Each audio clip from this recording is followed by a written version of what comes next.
I want to let the kids try because trying something that doesn't work is even a better learning opportunity than following directions that do work.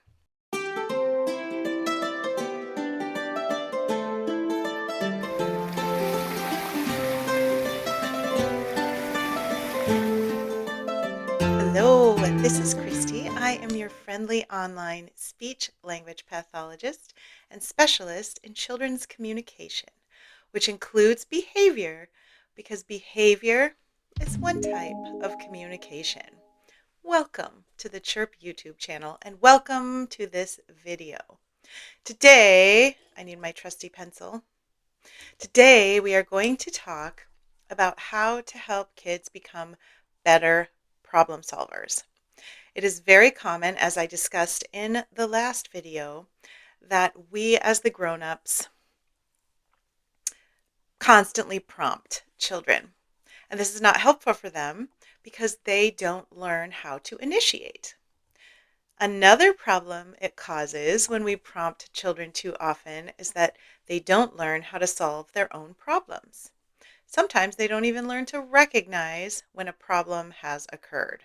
For example, if you're used to someone picking up all your clothes for you, then you might not know that dropping them on the floor is a problem. But it is. It's very irritating. Today, I'm going to talk about 3 different scenarios at 3 different developmental levels and the steps that we can use to help kids in those situations to identify problems and become better at solving them, with support as necessary. In my field and many other fields involving child development, we talk about scaffolding. Scaffolding is when kids can't solve a problem at this level by themselves, so we are the scaffold that enables them to do a skill at a higher level. In some cases, we will have to be the scaffold, allowing the child to function at a higher level of problem solving until they learn that skill themselves and do not need the scaffold any longer. My first scenario is going to be very simple. It's going to be a child wants something that is not immediately available or that is out of reach. Almost every child will realize this at some point in life, that there's something that he or she can't access alone. This is typically a very early developing skill because most children experience a desire for a snack or a toy or something that is out of reach or that is not supposed to be easily accessible to a child at all times. We're going to pretend that this is a favorite snack food. Let's say that it's fruit snacks. And we keep fruit snacks on hand because we know that they're highly motivating to the child. And we're going to create the problem ourselves by putting the fruit snacks in a particular cabinet that is locked. There's a child safety mechanism, or it's simply out of reach of the child. Now, we have created this problem ourselves. That does not mean that it is any less of a problem. In fact, it is an opportunity, an engineered opportunity for this child to learn a problem-solving skill. And we're going to model for the child, as mentioned in the previous video, this is a very similar example. We're going to model how the child could solve the problem. And then we are going to expand this communication opportunity into every area where we can think of it, so the child will learn how to solve those problems with a similar solution. And the solution is going to be dependent upon how verbal the child is and how far along the child's communication skills are.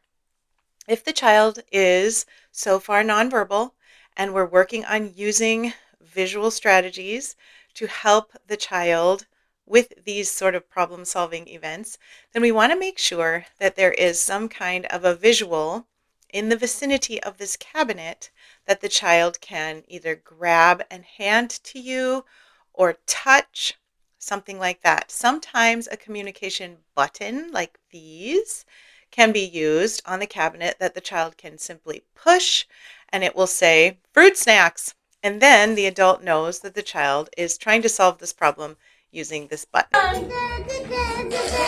Oh! Books! Oh no, here it is. Books! Books, please! Books!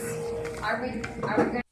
The first step in our problem-solving routine is to help the child realize that there is a problem if the child doesn't already realize it. One way we might do this is through our facial expressions. I might look at the cabinet and go, and I might say, fruit snacks, fruit snacks. But so far, mostly I'm just going to be pointing out the problem and waiting. My next step is going to be helping the child begin to think, this is a problem that I could solve. So I'm going to model,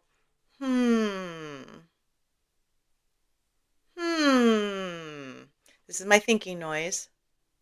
Kids know that this means I'm thinking, And then I'm going to say, how can I fix it? This is a mantra. This is a model that I want the children to get used to thinking for themselves. How can I fix it? Once they realize there's a problem, this would be helpful for adults too. A lot of times I find a problem. Let's say there's a hole in my sweater. This happened to me very recently. I spent the day yesterday with my mom mending. It felt very Little House on the Prairie. But mending often overwhelms me because I don't exactly know how to fix that hole or how to move that button where I need it to be or whatever the case is. So it often feels overwhelming. But if I would sit down and say, identify the problem, and then think, how can I fix it?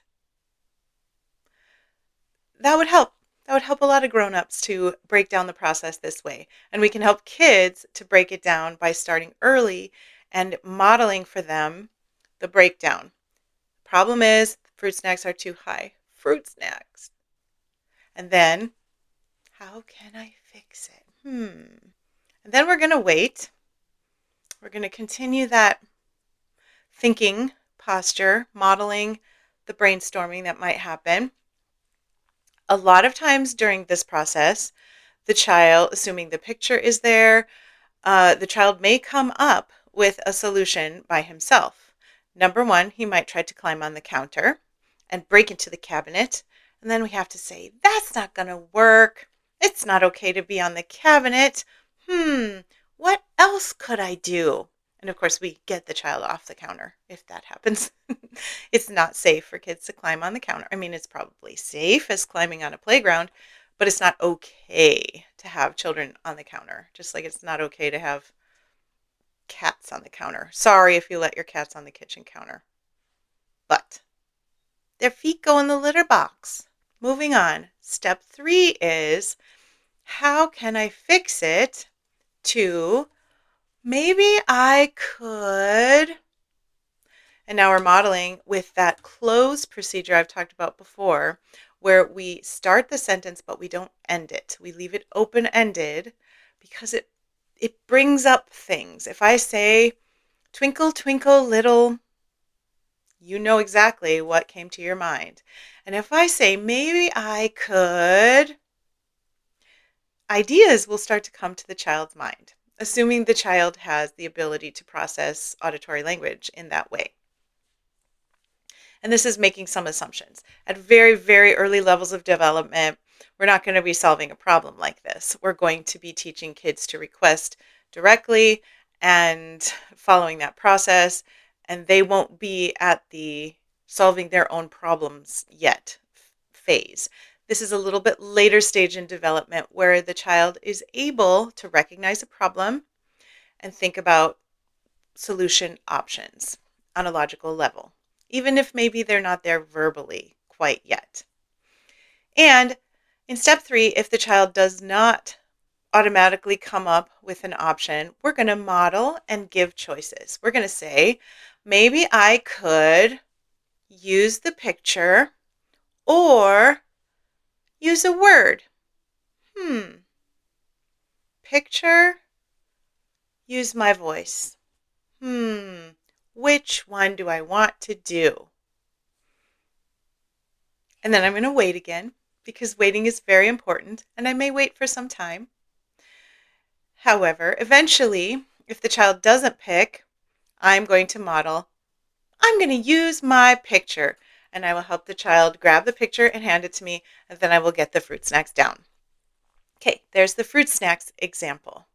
And where we want to arrange many environments in which the child is going to have to use the same strategy of thinking through problem solving. At a little bit higher level, we're going to talk about a marble run. They look like this. Sometimes, if I allow a child to put down too many marbles at the same time, and usually I don't because marbles are dangerous for kids and for animals, and usually I don't allow any more than 5 at a time, and that's only if the child has proven that they can keep track of 1, 2, 3, and 4 marbles. If they can, we might move up to 5.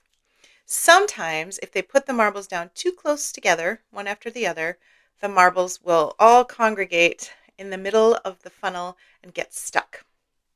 This is a great opportunity for practicing problem solving because all of a sudden, I'm going to point out the problem. I don't hear the marbles. It's very quiet, but there are no marbles at the bottom. Where are the marbles? That's step 1. I have helped the child identify that there is a problem. And then we have to look for the problem. What could the problem be? Aha! Oh, the marbles are stuck. Oh no! Step 2. What could we do? How could we solve this problem? How can I fix it? Then I'm going to wait. And usually by this time, the child has thought, I'm just going to grab all the marbles, or I'm going to try to push them down. That usually doesn't work. You have to let them down one at a time very carefully. So usually this problem is easier to solve, and usually kids do solve it by themselves around step 2. But if they don't, we move on to step 3, which is, well, maybe I could. And then we wait a little bit. And if the child is sitting there and lost and frustrated, we can say, maybe I could take them out, or maybe I could separate them and let one go at a time. And we give the child just 2 options to pick from and see what happens. Usually that does the trick when it comes to this scenario. And I should say these are all scenarios that have happened to me and that have helped kids develop problem-solving skills. Our third scenario is involving my nieces, who are typically developing. I mean, they're quirky, but they're neurotypical. And we like to make smoothies together. I am plant-based, I am vegan, and my nieces are not, but they like to make things that they know that I can eat because that brings them joy to know that we're eating the same thing because it's fun. And also smoothies are colorful and you can't really mess them up. Throw pretty much anything in there and, well, not quite, but it'll be pretty tasty. So I usually, on family outings or when they come to spend the night, I usually have many fruits available, many bananas, and various colorful powders like dragon fruit powder and things like that. And I let them experiment with my blender and my fruit. Of course, I'm standing there, I'm supervising. My older niece really loves mangoes. It's her favorite fruit, and she wanted to put a whole 10-ounce bag of frozen mango into the blender and make it a smoothie. And I said, okay, because that's what aunts do. Aunts don't say, that's very expensive, and it's going to be too thick, and it's not going to all fit in the blender. No, aunties don't do that. We say, okay, let's give it a try. Let's see what happens. I want to let the kids try unless it's going to be dangerous or super messy, I want to let the kids try, because trying something that doesn't work is even a better learning opportunity than following directions that do work.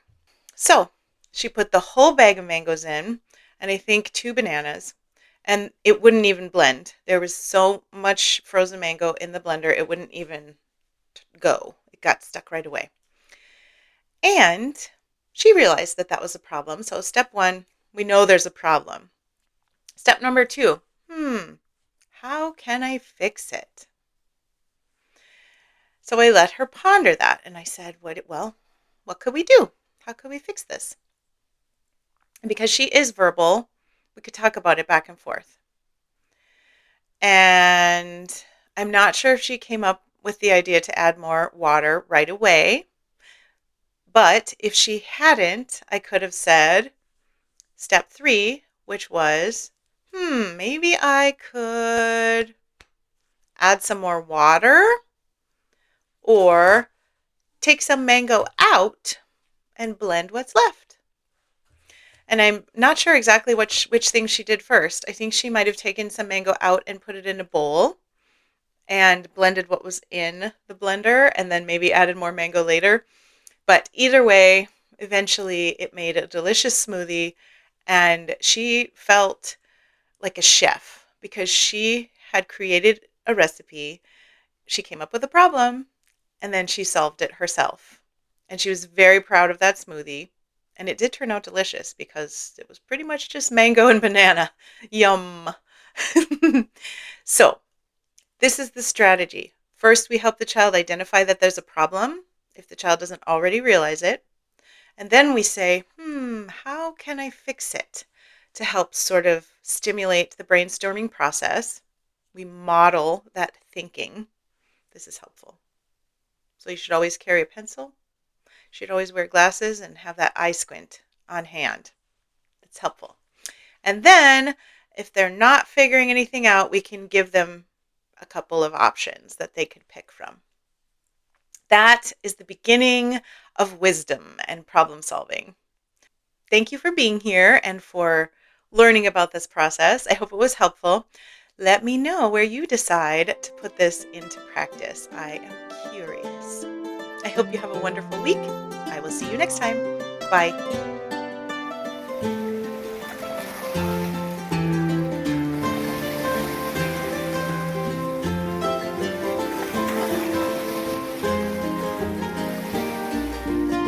Thank you for being here. Thank you. Whoops.